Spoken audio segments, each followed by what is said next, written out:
É você que tem o WhatsApp dele? Não tem quem tem o WhatsApp de Deus. Deus não tem preferidos, ele tem íntimos. Você precisa criar um nível de relacionamento para começar a entender coisas que ele fala para todo mundo, mas poucos têm sensibilidade de entender. Então, esse é o clima. Estão preparados? Duas coisas. Precisa ser acompanhado de mim.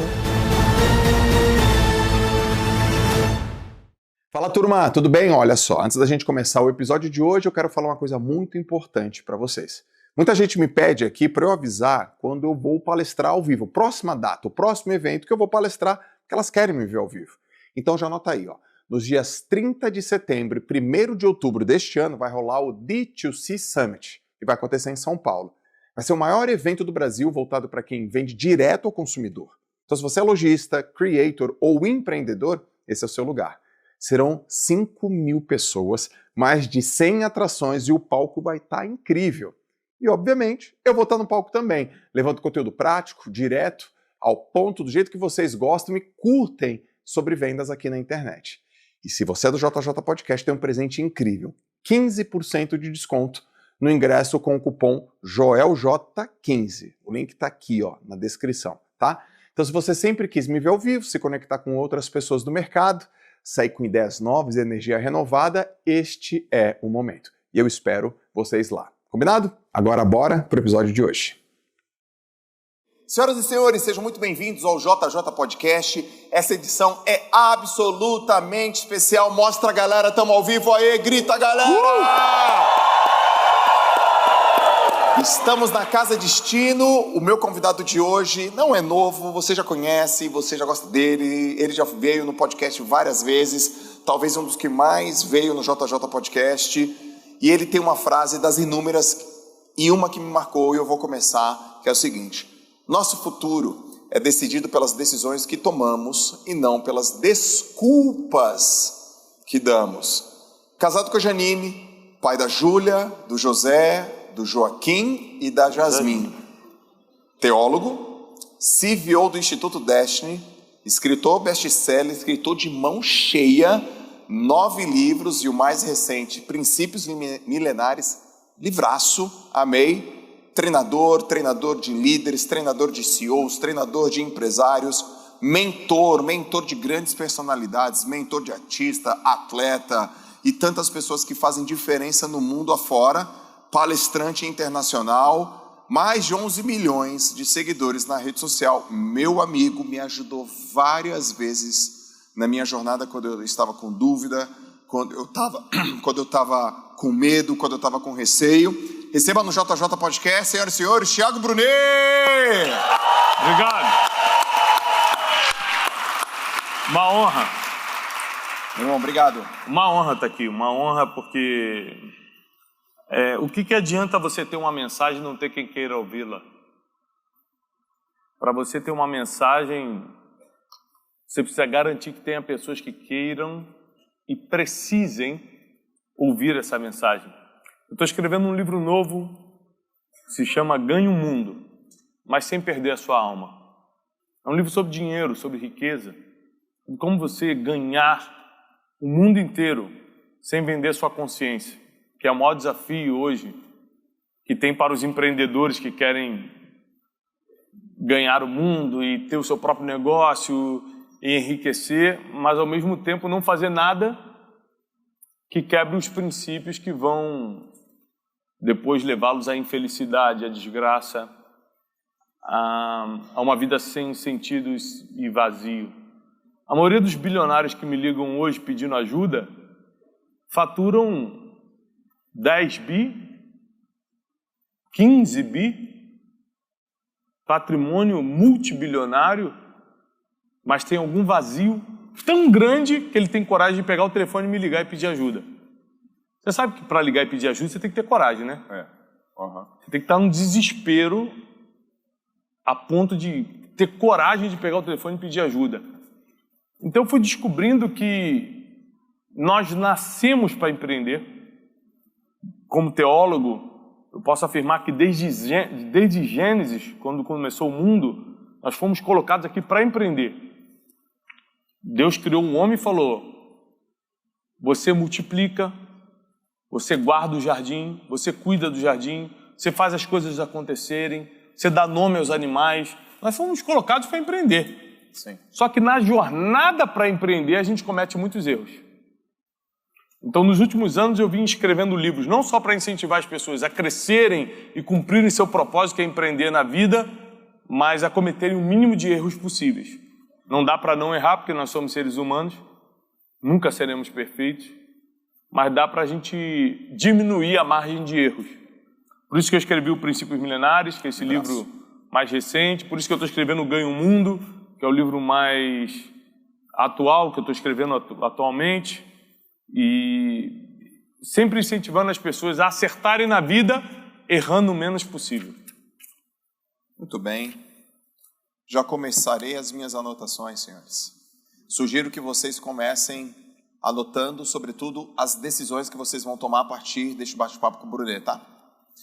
Brunet, eu tenho uma pauta aqui para a gente desenvolver. Eu tenho certeza que você vai conseguir desenvolver com maestria, que é empreendedorismo e o que a Bíblia, livro milenar, sobreviveu ao tempo, às gerações. Todos os milênios da humanidade ela sobreviveu. Todos os milênios da humanidade. Nenhum cientista, nenhum arqueólogo, nenhum pesquisador conseguiu confrontar uma vírgula da Bíblia. Então, se você não quiser acreditar na Bíblia como um livro espiritual, religioso, eu te respeito. Mas como um livro histórico, obrigatoriamente, todos nós temos que... É inevitável. Como um livro filosófico histórico, ele é comprovado. Então vamos nessa pegada. Como livro filosófico, livro que permaneceu no tempo, sobreviveu ao tempo. E você é um especialista nesse livro, você é teólogo, você é especialista na história. O que tem lá na Bíblia que remete ao empreendedorismo? Tudo. De Gênesis a Apocalipse, a Bíblia trata de missão, propósito, coisas a fazer, checklist. O tempo todo, a Bíblia vai tratar de empreendedorismo. Desde da formação de uma família até a autossubsistência, tudo se trata de empreendedorismo na Bíblia. Os maiores personagens bíblicos, homens ou mulheres, foram empreendedores. É verdade. É verdade. Ninguém trabalhava para ninguém. Eles criaram o próprio negócio. Então, Abraão enriqueceu fortemente, está lá em Gênesis. Logo no início de Gênesis aparece esse personagem, Abraão. Ele enriqueceu fortemente com gado. Depois seu filho Isaac enriquece fortemente escavando poços no deserto. Depois Jacó, o neto de Abraão, enriquece sobremaneira, rejeitando uma CLT, que ele vai trabalhar para o seu sogro Labão. Seu sogro Labão, percebendo que a bênção divina está sobre a vida dele, tenta fazer uma proposta CLT para ele, trabalha comigo que eu te dou salário. Ele fala assim, não, eu só trabalho contigo se eu tiver parte do negócio. Então ele troca a CLT por parte do negócio, vira empresário, e o próximo versículo diz que ele ficou um homem riquíssimo. Então a Bíblia toda trata-se de empreendedorismo. O próprio Jesus, na sua biografia, que são os 4 evangelhos, Mateus, Marcos, Lucas e João, não trabalhou para ninguém. Ele começou o seu próprio empreendimento, que hoje nós conhecemos como igreja, há 2000 anos, não fecha, só cresce. Tem alguém aqui, há 2000 anos Jesus não dá as caras na terra, 2000 anos o CEO não aparece. Tem alguém que já investiu no negócio de Jesus, na igreja? Levanta a mão. Mesmo sem ver o CEO há 2000 anos, tem gente que ainda bota dinheiro no negócio. Então tem um segredo nisso. Tem. Então a Bíblia, ela é, sem dúvida nenhuma, algo teológico, espiritual. As religiões se apoderaram dela, apesar de ela não ser religiosa, mas ela também é um manual prático de vida do ser humano. E não tem ser humano que, seguindo o que está escrito, se dê mal nessa vida. Não tem como. Você vai continuar com as mesmas dores, que a Bíblia não te priva de dores.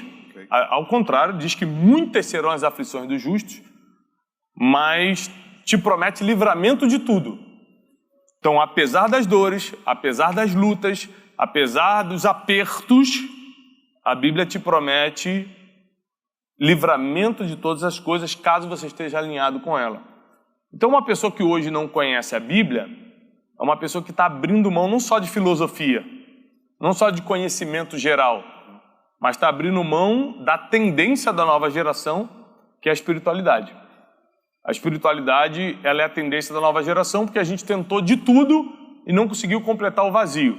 Tentamos o dinheiro, tentamos a fama, tentamos os seguidores, tentamos a relevância, tudo isso a gente tentou e conseguiu, o vazio continuou, então chegou a espiritualidade.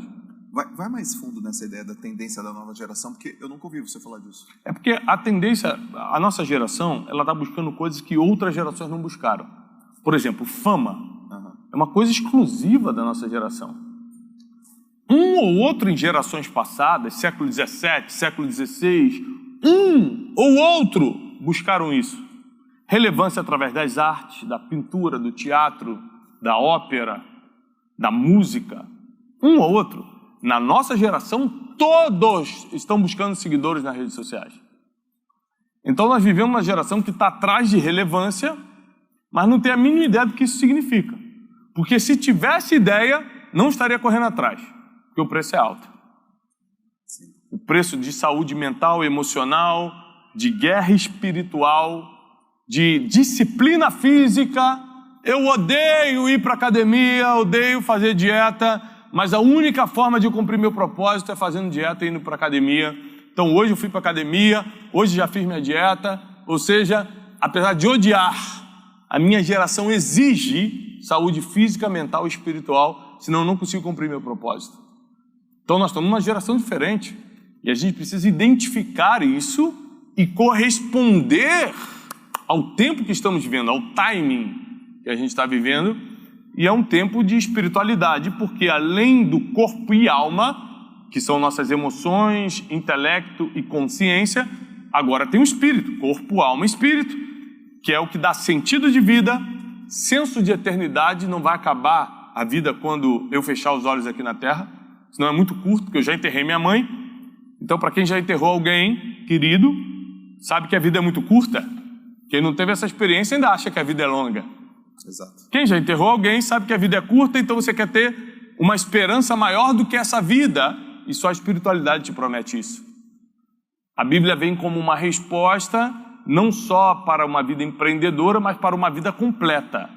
Ou seja, eu consigo não só empreender essa vida, como também ter uma vida eterna, ou seja, após essa existência terrena, eu ainda tenho uma garantia de uma vida eterna.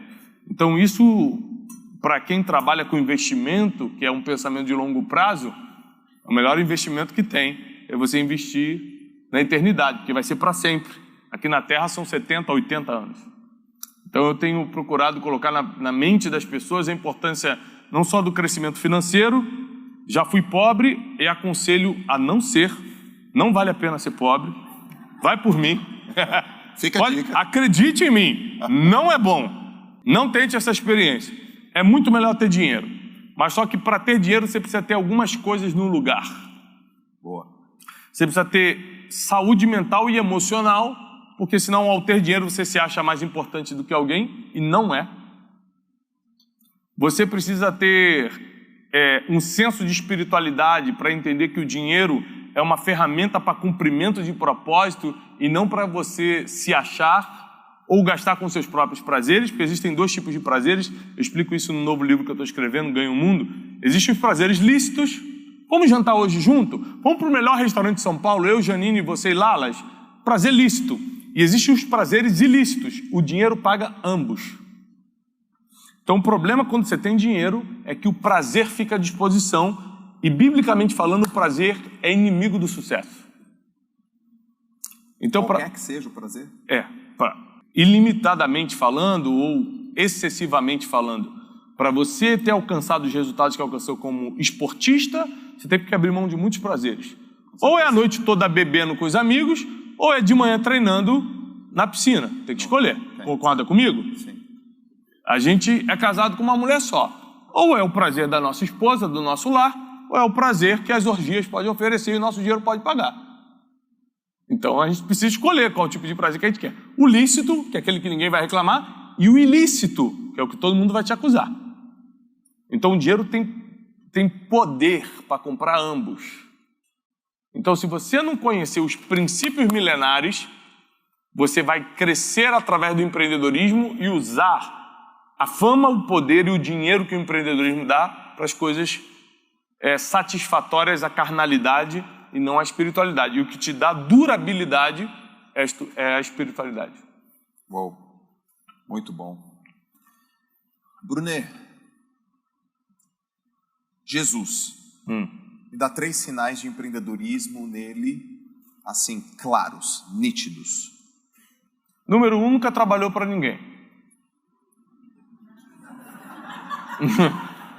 Boa, né?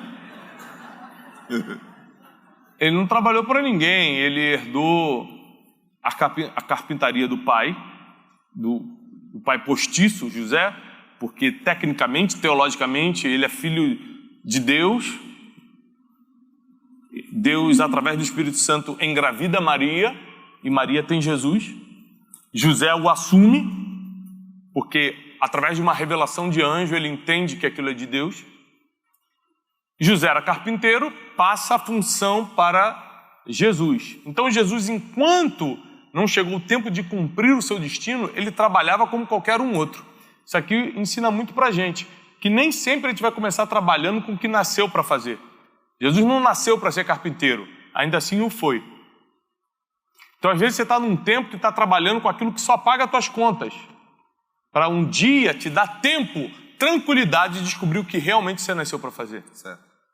Então, Jesus foi carpinteiro por um tempo, e quando começa o seu próprio projeto, aos 30 anos de idade, ele começa um projeto de revolução mundial que está dando certo até hoje, 2000 anos depois, que é o amor ao próximo, a salvação eterna, o perdão de pecados, que nenhuma filosofia, nenhuma religião, nenhuma outra pessoa ofereceu perdão de pecados, somente Jesus Cristo.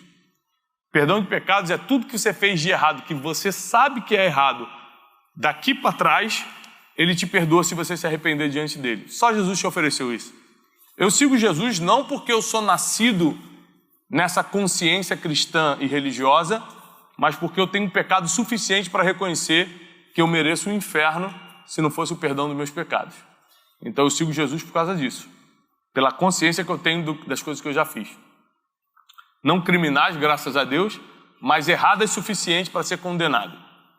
Então, uma pessoa que entende o que Jesus fez nos seus 33 anos que ele passou na Terra, é uma pessoa inteligente, uma pessoa que tem um certo nível de sabedoria, porque ele não só espiritualizou, ele espiritualizou nos 3 últimos anos da vida dele. Os 30 primeiros anos ele só empreendeu. Ele escolheu quem ia andar com ele, ficou de olho em quem ele ia convocar para ser da equipe dele, fortaleceu-se através do seu negócio, que era a carpintaria, e aprendeu. A Bíblia registra aos 12 anos de idade, ele visitando Jerusalém, que era uma cidade que naquela época ficava a 11, 12 dias de distância da cidade que ele morava, Nazaré, e ele ia ao templo, o grande templo dos judeus, contestar, perguntar aos doutores da lei perguntas bíblicas. Então ele se preparou, inclusive naturalmente, para viver o que ele viveu aos 30, dos 30 aos 33. Então Jesus, para mim, é o maior exemplo de empreendedorismo, porque 2000 anos depois que ele deixou essa terra, para quem é cristão acredita que ele morreu e ressuscitou, então ele está no céu hoje, vivo e governando sobre a gente, debaixo das nossas decisões. Ele deu o livre-arbítrio, porque muita gente contesta assim, muita gente me escreve na internet: Tiago, se Jesus está no céu, por que as crianças estão sofrendo na África? Porque os governadores da África, os presidentes, estão roubando ouro e diamante. É porque os homens tomaram decisões que prejudicaram outros seres humanos, não porque Jesus está no céu. É por causa do nosso livre-arbítrio. Então, se eu quiser te fazer um mal hoje, eu vou botar a culpa em Jesus? Se eu quiser mentir para você hoje, se eu quiser te trair hoje, a culpa é de Jesus? Não. Ou seja, ele deu livre-arbítrio ao homem. Aliás, tem um versículo bíblico que eu gosto muito que diz que os céus são os céus do Senhor, mas a terra ele deu para os homens governarem. Está na Bíblia. Então ele deu a terra para a gente governar. Porque a gente está governando mal, a culpa é dele? Então eu não consigo entender isso. Quem entende um pouco da Bíblia, entende que a responsabilidade de governar essa terra é nossa. Então eu tenho procurado, por onde eu passo, através dos meus livros, através de tudo que eu faço, ensinar as pessoas a serem melhores, através dos princípios milenários, que nada mais são do que os princípios bíblicos. Muito bom. Jesus, características empreendedoras, as grandes histórias, as grandes personalidades da Bíblia, todas características empreendedoras. Então, por exemplo, só te interrompendo rapidinho, uma característica típica de Jesus que remete ao empreendedorismo, ele selecionou bem sua equipe. E não necessariamente com os melhores, mas com os certos. certo. Porque às vezes o melhor não é o certo para você. O melhor da equipe de Jesus, que eram 12, foi Judas Iscariotes, que foi quem o traiu. Ele era o melhor de todos. O mais treinado, o mais sofisticado, Sim. o mais adequado, o mais bem comportado. Foi o que traiu. Sim. E o mais impetuoso e emocionalmente duvidável, que era Pedro, foi o que deu certo no final das contas e foi escolhido por Jesus para guiar o próximo passo. Então, se a gente parar para pensar, como é que a gente vai escolher as pessoas que vão estar na nossa equipe, nossos colaboradores? Era essa a pergunta que eu ia te fazer. Aqui é um problema. Porque a gente quer sempre mirar nos melhores.